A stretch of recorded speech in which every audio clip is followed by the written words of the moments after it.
Morning all, thought I'd try my luck today. Okay, an FM to start the day.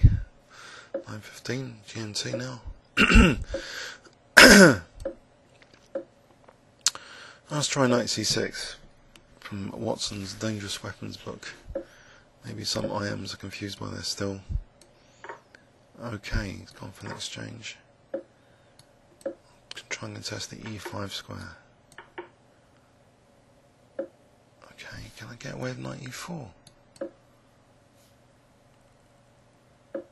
Now f5. I suppose you can undermine with c4 or queen b3. But maybe king h8 for bishop h2 if queen d5. I think I'll play king h8 anyway. Okay, so it looks to be a good position so far. Is queen f6 a move coming up to be considered? Like queen f6 here. I might try that. I don't know, I've got a croaky voice today. I'm just trying to clear my throat, so okay, hopefully.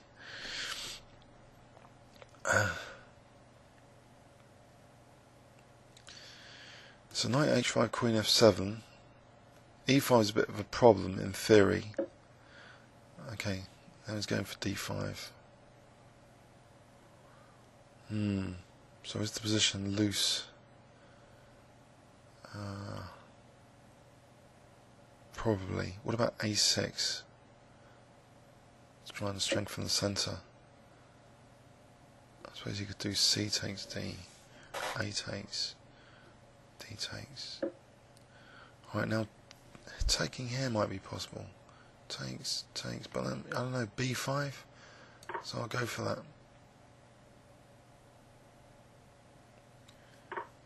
Okay, there's some potential f-file pressure. So if I get in b5, the bishop goes back, maybe knight b4 to d5. Trying to use the d5 square. Okay. That's a little bit controversial, I think, for the bishop. It's kind of useful. It can come to d3 maybe.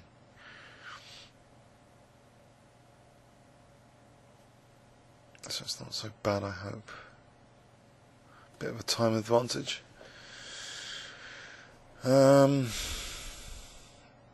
Is bishop g4 as well? If rook e2, bishop g4 maybe. Or, no, just bishop d3. So rook to e1, bishop d3. Or is that harmless? Don't want to play bishop d3. Aha! Okay, the rook might be displaced. So actually rook, what about this rook move? Yeah, I think I might try this. I'm hoping that's too ambitious, what he's playing. So queen, if I play queen g6 now, I'll have to watch out for knight h4s if the rook moves. But where is the rook moving? It's a bit tied up there. So bishop d3, I might be threatening rook e2. So already sort of, you know, using the fact I've got more active rooks here on the e-file, with his rook a bit stranded over there. So if I can get him rook e2, I can take now actually, and rook e8. If I take, you can take that, and still protect the bishop. So do I want to do that? Rook takes f3. We're going to have h6. Rook takes f3. Takes.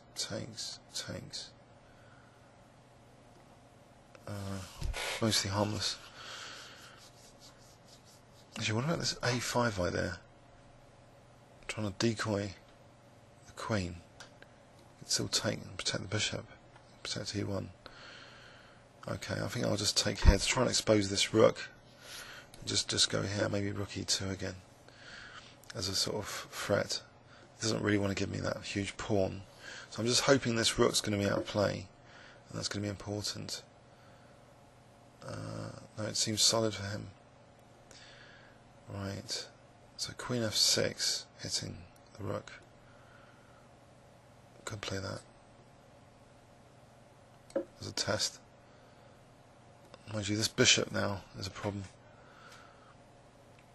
Maybe the bishop needs to go back somewhere. Maybe the bishop over here. Alright, so I've got no plan. C5 to protect the pawn because bishop h2. If takes, maybe bishop e5. So bishop e5 protecting the pawn. If takes, bishop h2. Okay, so what was the point of this though? He's got f4 now. But then, I don't know, rook d8. I'm losing a bishop. Managed to find a way to lose the bishop. Ouch. No, bishop takes b2. I'm actually threatening bishop takes b2. Fine, fine. So is the rook misplaced over here? Can I play rook d8 to try and do something with the rook in the centre again? These outrageous rook moves. I can't seem to punish them. So, or is it being punished here because I'm protecting the pawn at least, so making it look silly just attacking that pawn for the moment. Attacking b2, potentially there's a dangerous pawn here. That was a double pawn anyway, so c5 is a pawn sack. May not have been such a bad idea. If I take now, then I'll have bishop c3 as a threat. Okay, or c3 here. Or bishop c3. c3 maybe. Decisions. Okay, rook d8, central rook.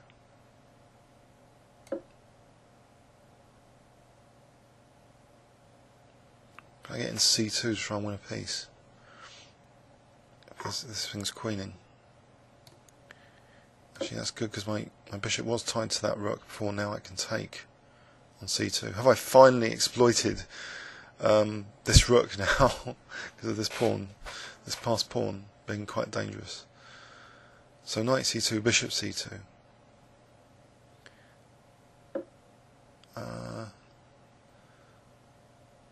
Okay, can I just... Oh, I can't queen. Can't play queen e7. That's an annoying move. Bishop f5? I think I have to... Bishop f5, rook f5. Whoa. Okay, bishop e5. Bishop e5. Only move. God, just about. So I've only got 1 minute 16 to find resources like bishop e5, which could be crucial. Because if the queen moved, that was it. That was it. The rook. Okay, so I'm attacking the rook. I'm threatening. Rook d1 actually is now a threat. Finally, the rook is showing it can do something, but then I'll get back romated. Okay. What about here, rook d1 instead of hg?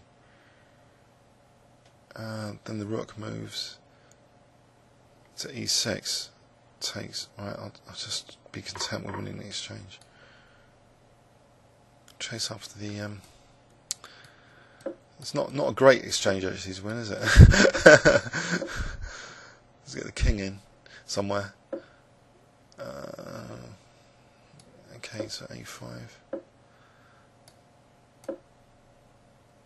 Can I go to d5? Okay. Try and get this knight off.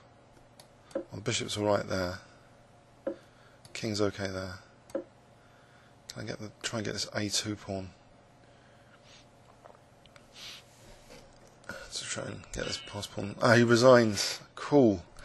That was a bit of a tough game there. So yeah. So this c4 creates quite an imbalance here. Wrecked pawn structure, trebled pawns, isolated pawn, and now some dynamic factors coming in. So is this a misplaced rook or not? If so, how easy is it to exploit? You can't. I just try to centralise my rook, but this rook is threatening now to win this isolated pawn. So c5 tactical defence, rook a6, bishop h2. So bishop e5 finally well, I think that was an interesting point to create this pass pawn. So now, if c2 knight takes, because then it will be decoying bishop. So maybe this was okay, rook d8, sacking the c7 to get in c2. But then this requires precision now. Queen moves anywhere. Queen takes d8. If I queen, he just takes bishop c1. So I think this was a good move, bishop e5. So now exchange up, but it's still tricky. He's got a pawn for the exchange. In fact, he's got 2 pawns for the exchange. No, sorry. Yes, 2 pawns. 5 against 3 pawns. So this is still tricky, but now I'm getting the better of it, I think. Okay, I hope you enjoyed it. Please leave any comments or questions on YouTube. Thanks very much.